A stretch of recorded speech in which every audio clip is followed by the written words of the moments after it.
తెలంగాణకు సంబంధించి ఏప్రిల్లో ఖాళీ కానున్న 2 రాజ్యసభ స్థానాలకు ఎన్నికల నోటిఫికేషన్ ఈ రోజు ఉదయం 11 గంటలకు విడుదల కానుంది. నోటిఫికేషన్ విడుదలైన వెంటనే నామినేషన్ల స్వీకరణ ప్రక్రియ ప్రారంభమవుతుంది.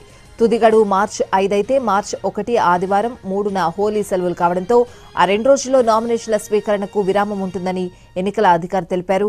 రాజ్యసభ సీటుకు నామినేషన్ దాఖలు చేయడానికి ఒక్కో నామినేషన్పై 10 మంది ఎమ్మెల్యేలు సంతకం చేయాల్సి ఉంటుందని అసెంబ్లీ వర్గాలు తెలిపాయి.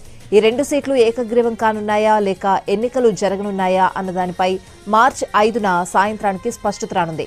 ప్రధాన ప్రతిపక్షం తన సిట్టింగ్ సీటును కాపాడుకునే ప్రయత్నంలో అభ్యర్థిని బరిలోకి దించితే మాత్రం 16న పోలింగ్ జరుగుతుంది.